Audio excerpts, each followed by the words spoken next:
Hi, I'm Jenny Kunz. I'm a PhD student at Linköping University. Welcome to my presentation of our paper, Human Ratings Do Not Reflect Downstream Utility, a study of free text explanations for model predictions.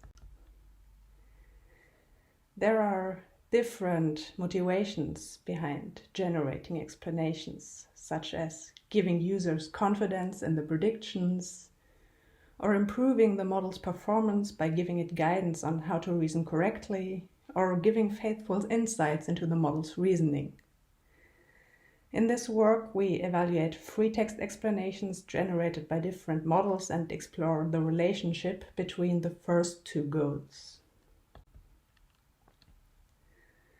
We use two datasets in our paper, ECQA and ESNLI. In this presentation, I will focus on ECQA, a multiple-choice question-answering dataset that includes explanations for both positive and negative answer options. You can see an example in the slides where the question is, a person wanted to see Prague, so what did he do? The answer option is go to sleep, and the label for this option is refute. The annotated explanation is one cannot see Prague by going to sleep, which is maybe not particularly informative, but it's still a correct explanation for the prediction. On the model side, we explore two architectures, both consisting of a GPT-2 generation model for the explanations and a BERT-based classification model for the label prediction. Both architectures are pipelines. We collect explanations first and make the prediction in the next step based on input and explanation. The first model is a serial task model that in the first step, here in gray, generates the explanation based on the input, and in the second step, in red, marks the prediction based on input and explanation. The second model includes a multitask generation model that, along with the explanation, also creates a label prediction that is then discarded. Only the explanation, along with the input again, is given to the classifier. We evaluate our models along three lines. We measure the surface similarity to the annotated explanations in the datasets with BERT scores. We measure the prediction performance with and without explanations, and we conduct a human evaluation. The human ratings are collected for 5 binary criteria. If the explanation is well-formed, if it supports the label, if it is factually and logically correct, if it's a valid explanation, and if it includes novel information. For each model task pair, we use 200 examples that are rated by 3 annotators. Our results show that for ECQA, annotators have a strong preference for explanations generated by the serial task model, rating them much higher in label support, correctness, and validity. BERT scores show the same trend, being notably higher for the serial task model. However, the performance doesn't reflect these supposedly worse explanations. It's even a bit higher for the multitask model. So what is going on here? Notable is also that explanations from the multitask GPT model include much more novel information, even more than the gold explanations. It seems to be more creative. On a closer look, 64% of these explanations that include novel information are also rated as factually incorrect. So we encountered hallucinations of the multitask models, and they are punished by human raters and by the similarity measures. But that doesn't hurt or may even help the predictions.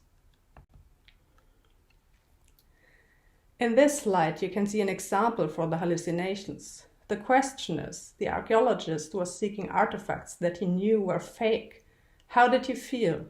And the answer option is painful memories. The serial task GPT model generates painful memories is not a feeling. It's a correct explanation without any new information, and the human raters are happy. Multitask GPT, on the other hand, generates a person who is in fear of being embarrassed is called a bad person. That's clearly not a valid explanation. The model hallucinates off-topic content.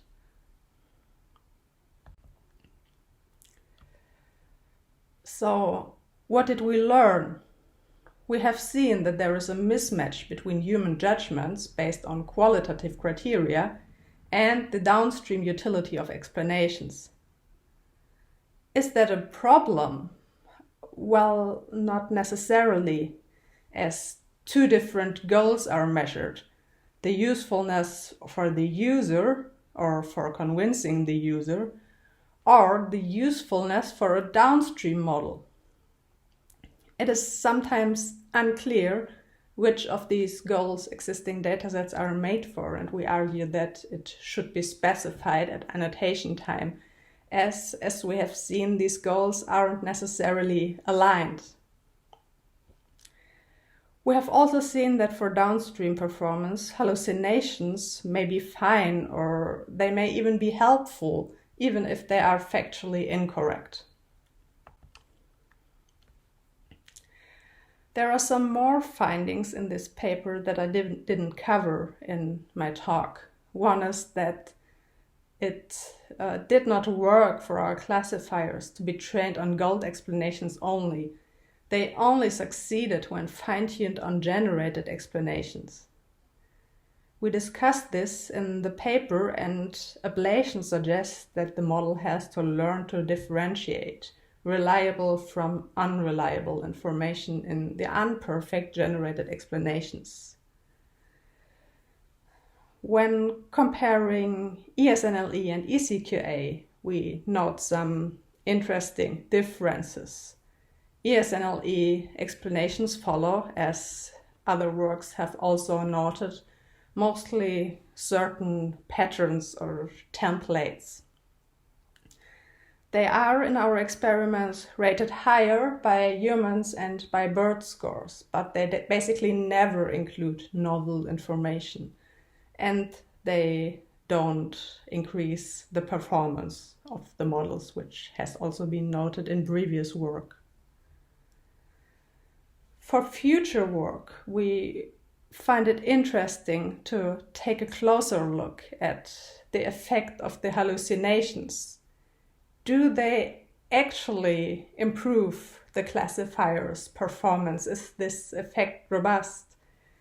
And would encouraging hallucinations help to increase the explanation's utility to a downstream classification model? So, thank you for your attention. If you find this work interesting and would like to discuss it with me, you are very welcome to contact me anytime. Thank you so much.